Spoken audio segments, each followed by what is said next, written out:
Mrs. Frisby said, "But why did they want to catch you? And how did you ever get away again?" "At first," said Nicodemus, "I thought it must be because they didn't like our stealing the food. And yet you could hardly even call it stealing. It was waste food, and all they did with it was to haul it away to the city incinerator. So what harm if we ate some of it? Of course, there are people who just dislike rats, whether they're doing any harm or not." "And mice too," said Mrs. Frisby. "True," said Nicodemus, "though not as much as rats, I think. Anyway, that wasn't the reason at all. But what the real reason was, I didn't find out for a while. As to getting away, that too didn't happen until much later." "No. I was firmly and inextricably caught, snared in the net and helpless," Nicodemus continued. "When the man who held it saw that he had 4 rats, he pulled a drawstring that closed it up. He put the net down and picked up another, an empty one. He moved on into the square, leaving us to lie there. I tried gnawing my way out, but the strands were made of some kind of plastic, as hard as wire. The noise and movement began to die down eventually. I suppose the rats in the square had all either been caught or had escaped. I heard one man call to another, 'I suppose that's the lot.' Someone else was turning a light this way and that, searching the rest of the market area. Not a one to be seen. We could hide and wait for another wave. There won't be another wave, not tonight. Probably not for 4 or 5 nights. Word gets around." "You mean they communicate?" A third voice. "You bet they communicate. And the next time they do come, you can be sure they'll case the place carefully. We were lucky. These rats hadn't been bothered for years. They'd grown careless." "How many did the lab order?" Someone was turning the lights out one at a time. 5 dozen. "How many have we got?" "About that, maybe more." "Let's load the truck." In a minute or so I felt myself being lifted up and swinging back and forth in the net. I was carried with my 3 companions to the white truck I had seen earlier. Its back doors were open and it was lighted inside.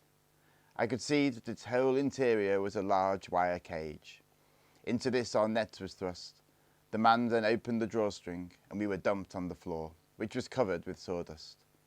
The other nets were emptied one at a time the same way, and in a few minutes there was a good-sized crowd of us on the floor, all more or less dazed and all, if I was typical, terrified. The cage was locked, the doors clanged shut and the lights went out. I heard the truck motor start. A second later the floor lurched beneath me. We were moving. Where were they taking us? For what purpose? Then, in the dark, I heard a voice beside me. "Nicodemus?" It was Jenna. You imagine how glad I was to hear him, but I was sorry too. "Jenna, I thought maybe you got away." "I was in the last net. I thought I saw you across the floor." "Where are we going?" "I don't know." "What's a lab?" "A laboratory." "Yes, but what is it?" "I don't know, I've just heard the word somewhere." "Well, I think that's where we're going, whatever it is." The truck rumbled along the dark, over bumpy streets at first and then, at a higher speed, over a smooth road. There were no windows in the back, so it was impossible to see where we were going. Not that I would have known anyway, never before having been more than half a dozen streets from home. I think we drove for about 2 hours, but it might have been less, before the truck slowed down and finally came to a stop. The back doors were opened again, and through the wire wall of the cage I saw that we had come to a building, very modern, of white cement and glass. It was square and big, about 10 stories tall. Night had fallen, and most of its windows were dark, but the platform to which our truck drove us was lighted, and there were people waiting for us. A door opened and 3 men came out. One of them pushed a cart, a trolley piled with small wire cages. The man beside him was dressed in a heavy coat, boots and thick leather gloves. The third man wore heavy horn-rimmed glasses and a white coat. He was obviously the leader. The men from the truck, the ones who had caught us, now joined the men from the building. How many did you get? Asked the man in the white coat. Hard to count. They keep moving around, but I make it between 60 and 70. Good.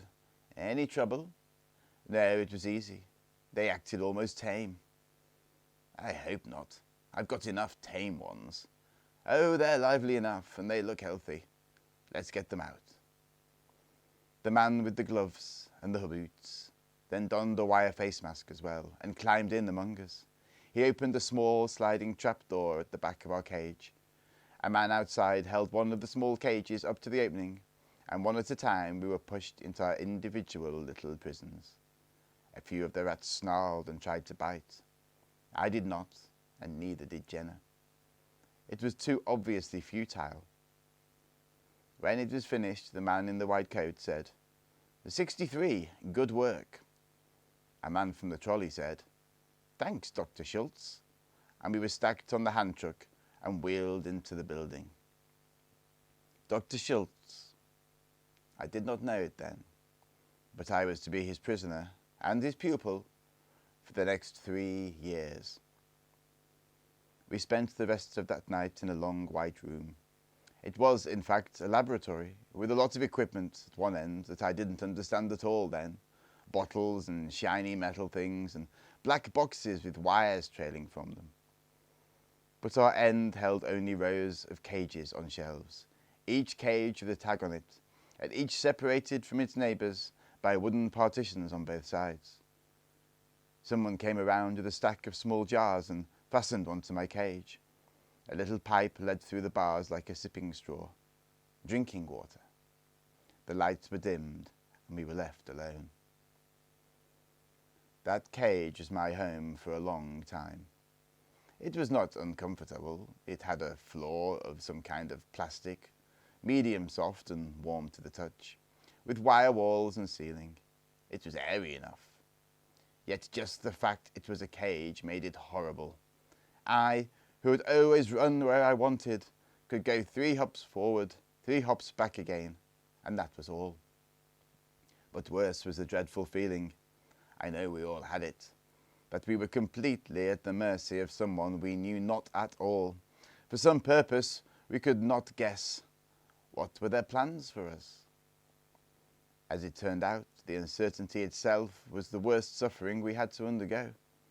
We were treated well enough, except for very small, quick flashes of pain, which were part of our training. And we were always well fed, though the food, scientifically compiled pellets, was not what you would call delicious. But of course, we didn't know that when we arrived, and I doubt that any of us got much sleep that first night. I know I didn't. So in a way, it was a relief when, early the next morning, the lights snapped on and Dr. Schultz entered. There were 2 other people with him, a young man and a young woman. Like him, they were dressed in white laboratory coats. He was talking to them as they entered the room and walked towards our cages. 3 groups, 20 for training on injection series A, 20 on series B. That will leave 23 for the control group. They get no injections at all. Except, to keep the test exactly even, we will prick them with a plain needle. Let's call them groups A, B, and C for control. Tag them and number them. A1 to A20, B1 to B20, and so on. Number the cages the same way, and keep each rat in the cage throughout. Diet will be the same for all. When do we start the injections? As soon as we're through with the tagging. We'll do that now. George, you number the tags and cages. Julie, you tie them. I'll hold. So the young woman's name was Julie, and the young man was George. They put gloves on, tough, plastic ones that came to their elbows. One by one we were taken from our cages, and held gently but firmly by Dr. Schultz, while Julie fastened around each of our necks a narrow ribbon of yellow plastic, bearing a number. I learned eventually that mine was number A10. They were kind, especially Julie. I remember that when one rat was being tagged, she looked at it and said, "Poor little thing, he's frightened. Look how he's trembling." "What kind of biologists are you?" said Dr. Schultz. "The poor little thing is a she, not a he. When my turn came, the door of my cage slid open just enough for Dr. Schultz to put his gloved hand through. I cowered to the back of the cage, which was just what he expected me to do. One hand pressed me flat against the wire wall, then his fingers gripped my shoulders, the other hand held my head just behind the ears, and I was powerless. I was lifted from the cage and felt the plastic collar clipped around my neck. I was back inside with the door closed in less than a minute.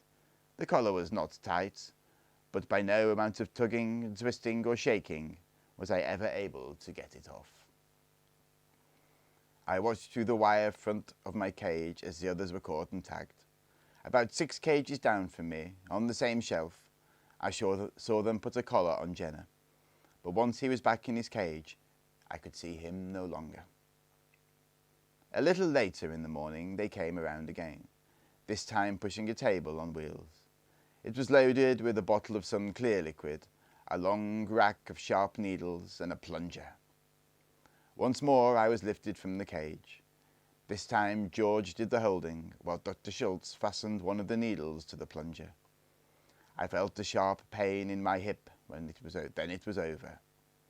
We all got used to that, for from then on we got injections at least twice a week. What they were injecting and why, I did not know. Yet for 20 of us, those injections were to change our whole lives.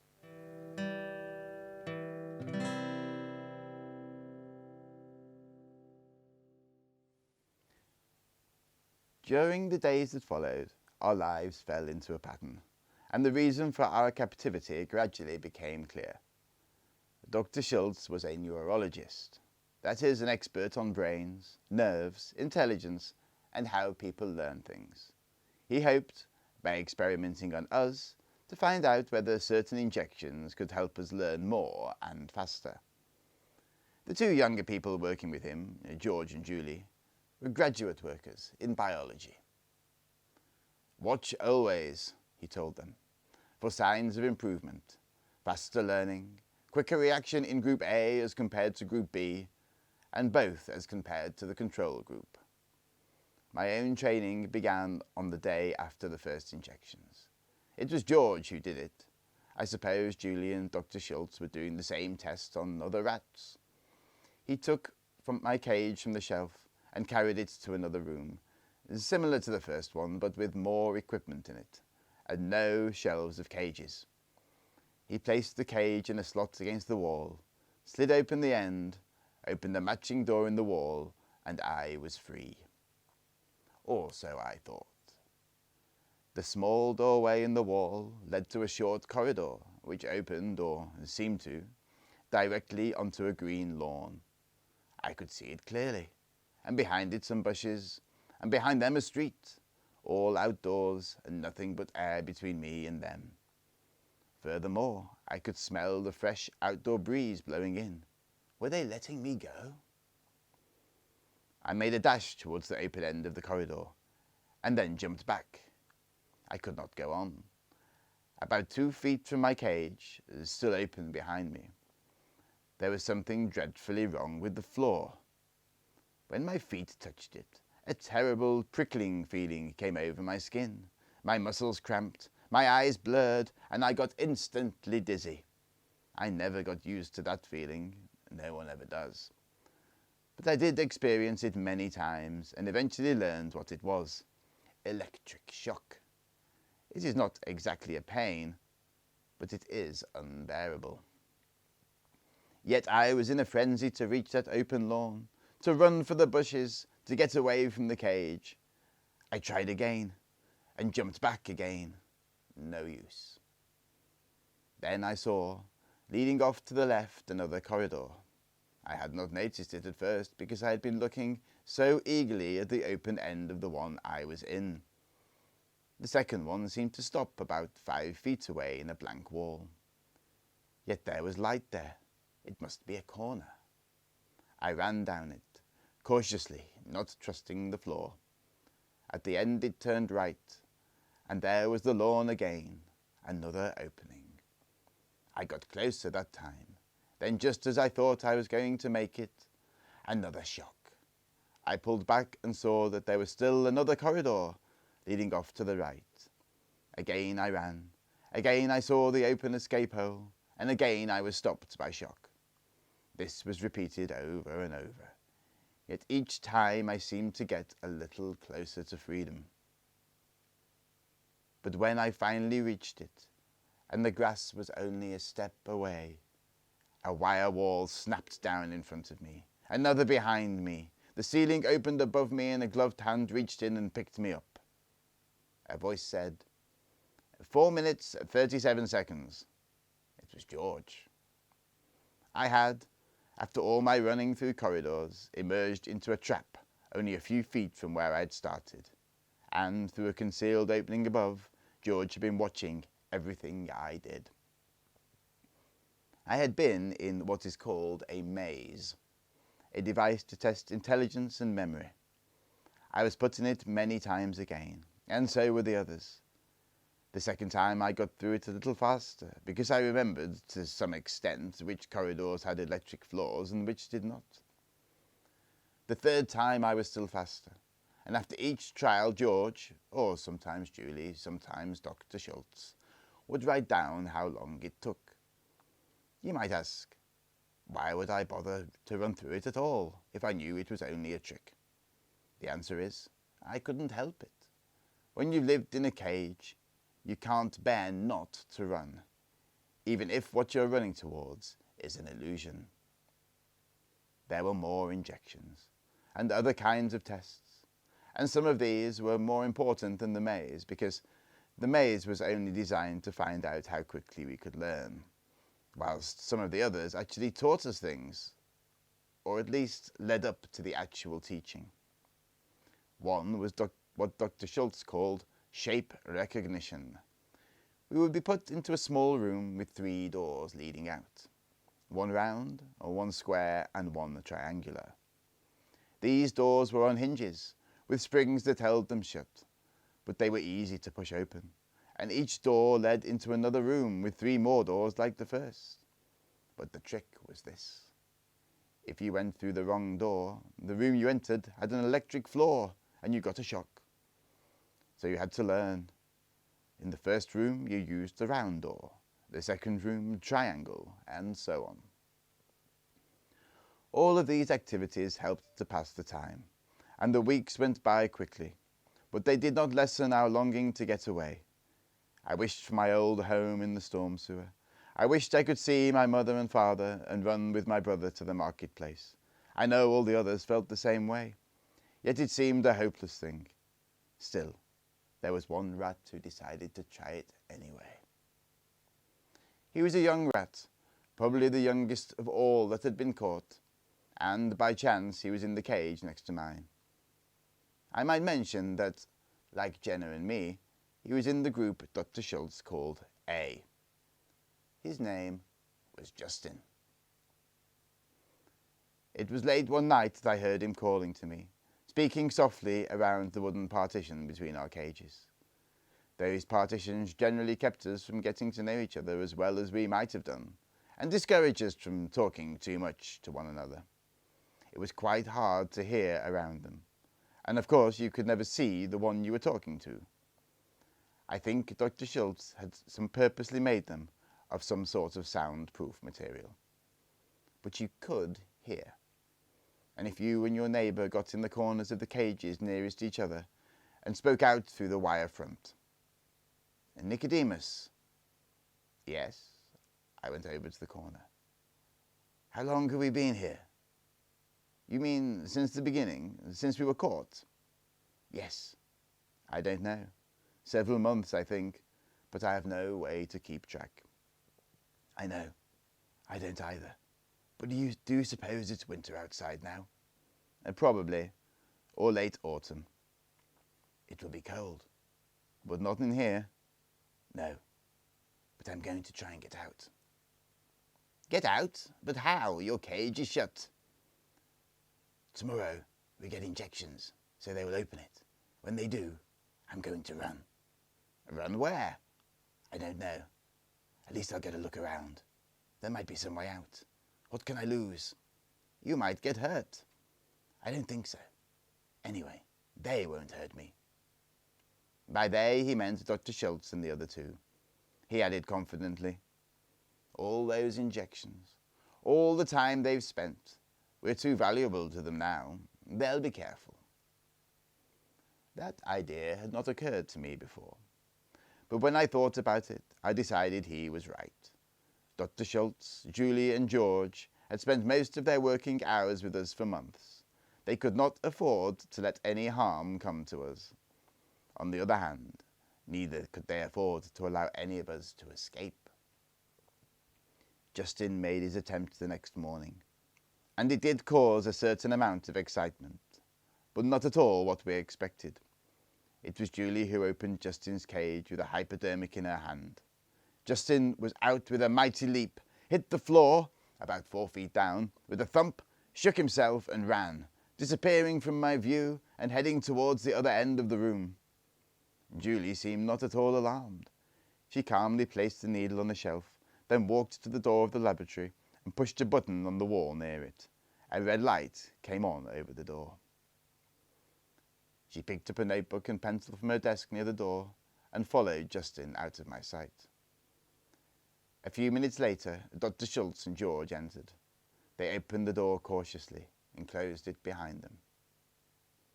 "The outer door is shut too," said Dr. Schultz. "Where is it?"